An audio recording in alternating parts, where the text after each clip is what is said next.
Hello, this movie is about EFI, electronic fuel injection, aftermarket standalone engine management system. This is most important part of tuning. Unfortunately, many people have missed this. Many people invest a lot of money on engine, forged pistons, forged connecting rods and even forged crankshaft, and continue to run with original ECU and mass airflow sensor. Customers often call us and ask, "Hi, I want to buy you big turbina, but I also need forged pistons and multi-layer 1000-layer steel head gasket because I will use the original K Jetronic system." No forged pistons in the world will save your engine from detonation if you can't control the fuel and ignition. It will never work. Never ever. Before you even consider to turbocharge your car, get yourself an EFI. In this movie, we will show you what you need to do to install EFI and why it is so important. Okay, here is the basic parts for fuel injection standalone management system. Okay, ECU. It depends what brand you have, but actually all of them have the same functions basically, so this setup is the same for all systems.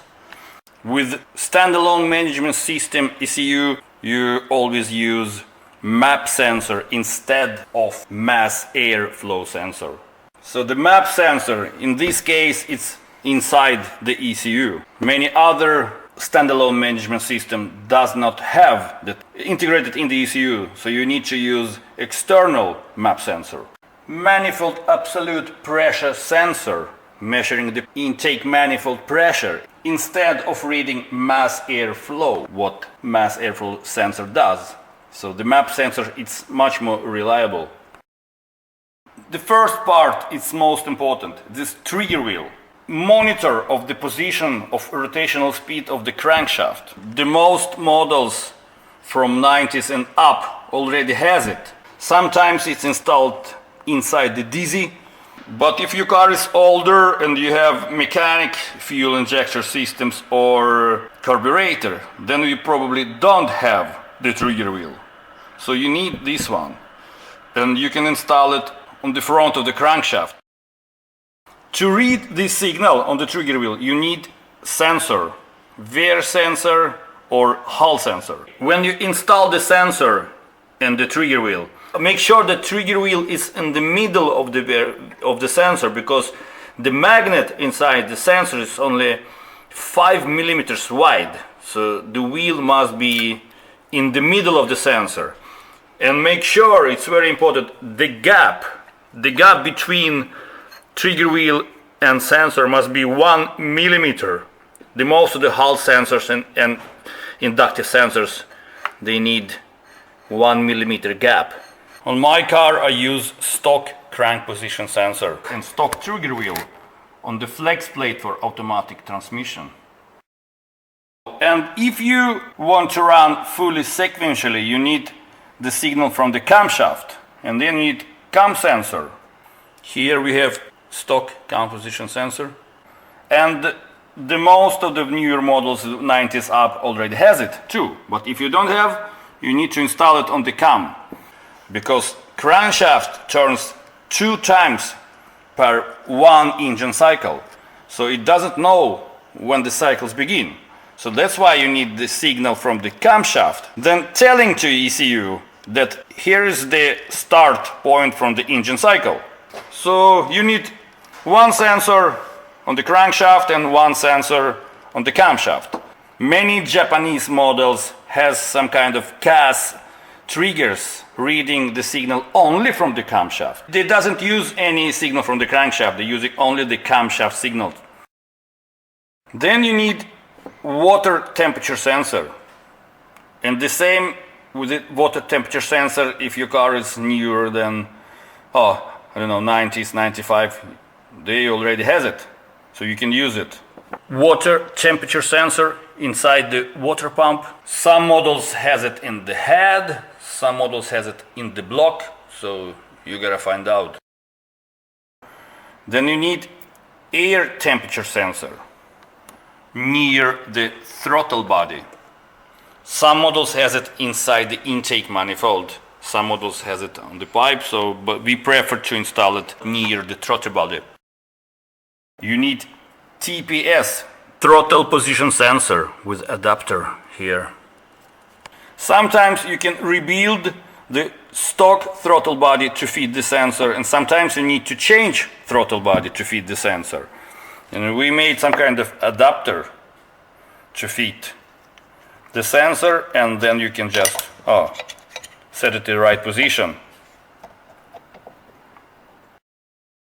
Okay, then you need wideband lambda sensor. This sensor is very important because you can monitor the fuel mixture between the air and fuel. It's very important. Here we have lambda oxygen sensor. It's about 15 to 20 centimeters behind the turbine housing, turbocharger. The position of the lambda sensor is very important. It must be installed on the upside, and the maximum degree angle can be 45 degrees, not more.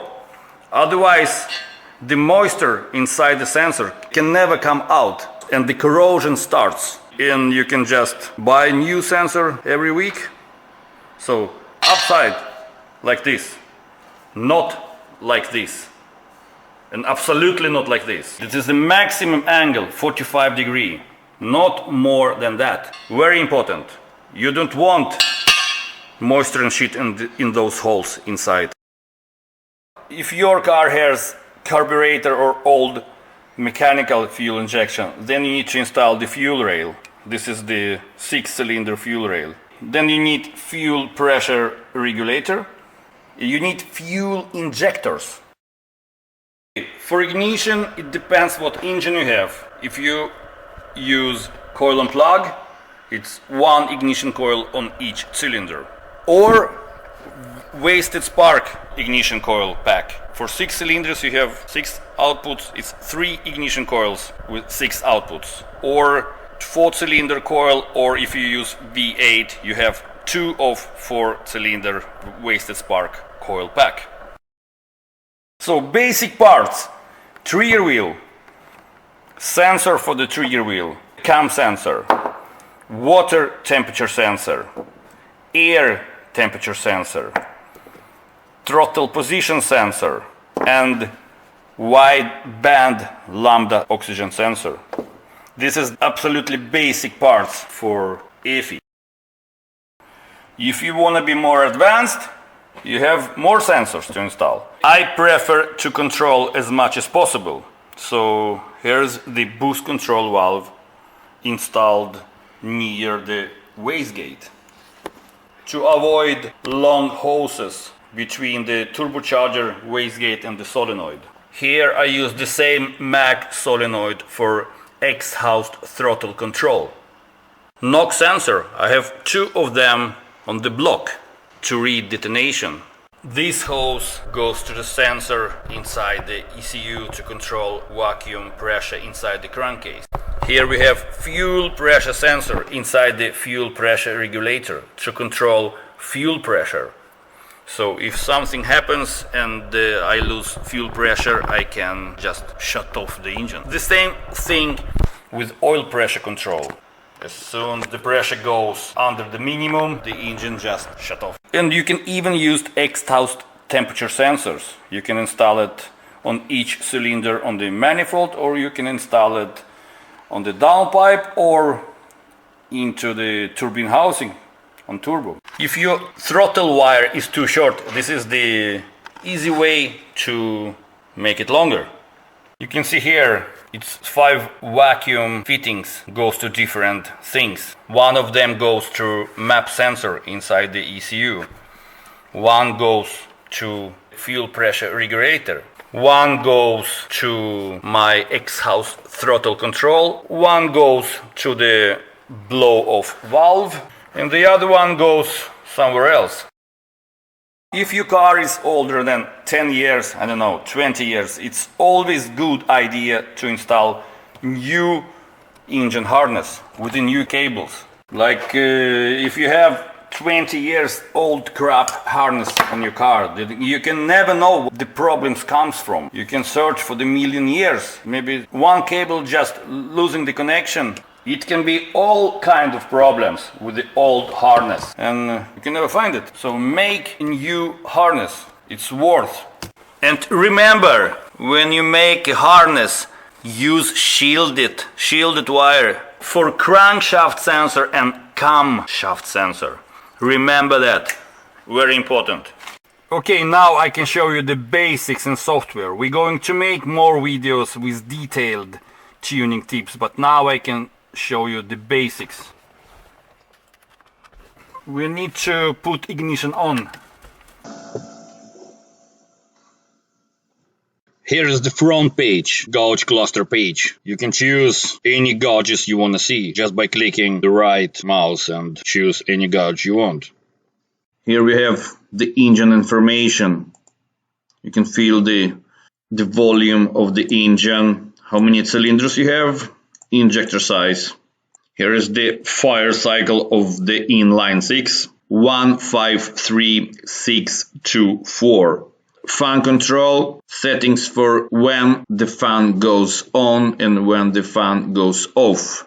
Fan control by speed. So for example, if I drive faster than 70 kilometers an hour, then the fan goes off. Rev limiter, you have here hard rev limit, 8200. By running regular gas, 95, and we have water temperature based rev limit for the engine safety, for example.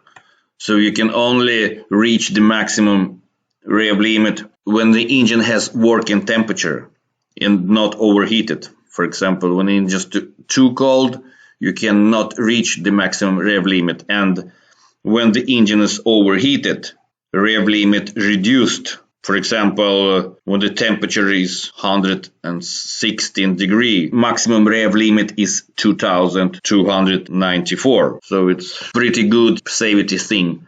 Fuel settings.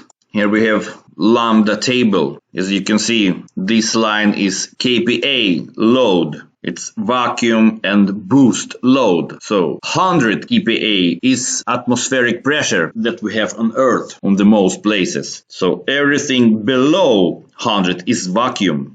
For example, when you're idling, you usually have between 30 to 40 kPa. Maybe if you have racing cams, so maybe you're idling at 50 to 60, maybe 70. If you have extreme racing cams, maybe your vacuum is almost at 100. Almost no vacuum at all at idling. So anyway, everything above 100 is boost. So 200 kPa is 1 bar boost. So here is the lambda table. As you can see, full throttle at atmospheric pressure, it's about 0.94, 92. At idling, it's about 1.0. Full throttle at 2 bar and 6000 RPM is 0.78. And with higher boost is even more richer. So at 3 bar and 6000 RPM, the lambda is 0.77.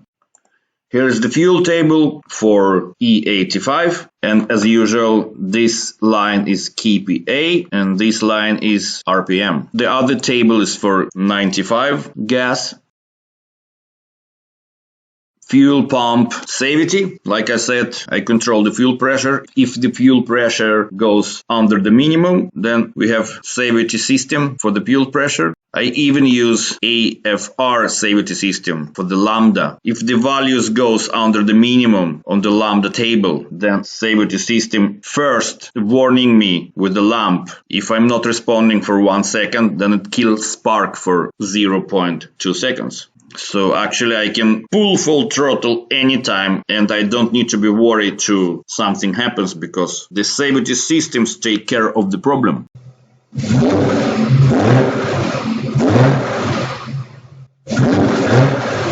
Then we have ignition settings. You have the most of the triggers on the market, different models. You can see here Subaru, Honda, Mazda, any model you want. So you can use the stock trigger wheel on your car. I use regular trigger wheel 60-2. Here we have coil and plug. It means one ignition coil on each cylinder. Dual settings. Here we have two ignition tables, one for the fuel 95 and the other one for ethanol E85. As you can see here, the E85 table has about 10-degree higher ignition timing. With higher octane fuels and fuels like E85, you need more ignition timing. It's needed due to the slower flame speed, so the E85 is burning slower than regular gas. You can run with higher ignition timing and get more power.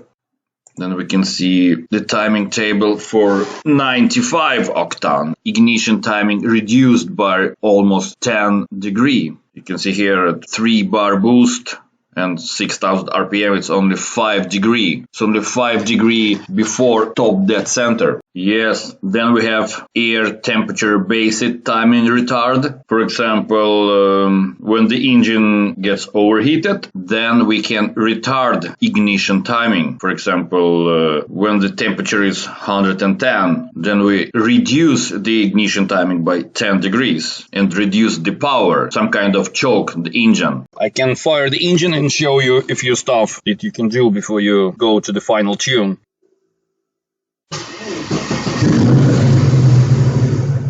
It's very important that you have good signal from the crankshaft and from the camshaft, and you can do it in the oscilloscope in the software here. I can see both crankshaft sensor and camshaft sensor. As you can see, the blue ones is the teeth from the crankshaft. 58 teeth, can minimize them. And the green one, it's one tooth from the camshaft. As you see, the signal is perfect. Then we can see the straight of the signal.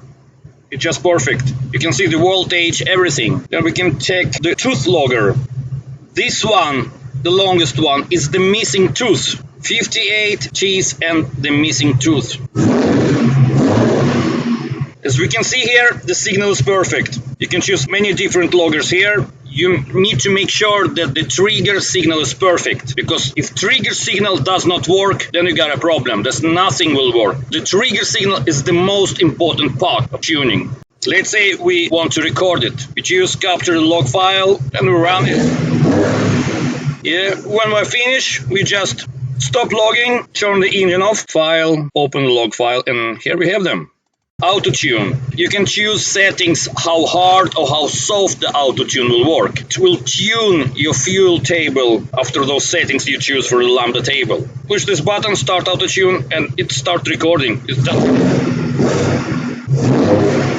And just drive, just like you normally drive, different conditions, and it will tune your fuel table. Then you're done with that, you can just correct it manually to make it smoother when you get home. Here we have some dyno stuff. It actually works pretty good. It's not the same as the real dyno, but it's pretty close. Yes, you can go to performance and economy fields. You can see the fuel consumptions and actually the power of your car. It's actually pretty close to the real dyno. If you're lucky to get some good pull without spinning, for example at 4th gear, so you can actually calculate the power on the wheels. You need to know the weight of the car, tire pressure, frontal area units, and aerodynamic drag constant, and you can log the power. Actually pretty fun. Logging, data logging, it's very good stuff. You can actually record what you're doing and just drive, and you can record all the values, what happens with your engine and everything. When you're done, open the log and you can choose what you want to see. We say you want to see lambda, RPM you want to see, you can make it bigger, you can choose any value. You can go through and read all your values, hundreds of different values. If something wrong, you can correct it. And maybe you can see at some place it's running too lean. Then you can see where it's running too lean on the fuel table. Then you can just correct it. For example, here 2-bar boost and lambda is 0.78. It's perfect, so we don't need to change anything here. Then we can check the next one. Here boost 271 kPa. It's 1.7 bar, and we can see the lambda is still perfect. It's 0.79, so we don't need to change any value here. So it's you can sit home and tune and make some after tune, correct the values after you've been maybe using the auto tune. So it's so comfortable. For example, you check in your log and you check your water temperature. So wow, you can see the water temperature rising up at some point. Maybe you don't have enough cooling or something. Then maybe you see you have some unusual knocks, you have some detonation. Maybe you need to change your parameters for knock sensing to make it more sensitive. Or maybe you need to reduce the ignition timing at the point. Maybe you can see you're losing the fuel pressure at the boost. Maybe your fuel pump not strong enough. Maybe you have problem with your fuel pressure regulator. Then, for example, you have some misfiring at some point and you think, oh, maybe it's the spark plugs, maybe it's the bad ignition coil. And then you look at the log and okay, and you can see at the same point when you have misfiring, your battery voltage drops down. You have 11 volt instead of 14. Okay, then you see the real problem. Maybe your battery is not strong enough. Maybe it's too old. Maybe your generator is too weak, or maybe your generator cable is too small. So at some point at higher RPM you need more current and you lose it, you drop current. Lower voltage gives weaker spark. It's not your coils, it's your voltage problem that causes misfiring. And you can see it here on the log. So you don't need to guess anymore, just guess, oh, maybe it's this, maybe it's this. You can see all the problems here. And finally, you can make the good tune. You can eliminate all the problems and make your car works perfectly every day for everyday use. Just like a normal car from the factory. You can make it by yourself. And maybe you think, oh, okay, I cannot English, so it's nothing for me. Okay, no problem. We go here, language, okay. What do you want? You want Russian? Okay, we take Russian. Бам! Все по-русски. Бам, пожалуйста. Все по-русски, пожалуйста, занимайтесь. Вот, все на русском, тут везде, все, что вам надо. На любом языке. Okay, Arabic? Okay, no problem. We take Arabic. Oh, mashallah. Look at here. Oh, min fadlika istamta. No limits.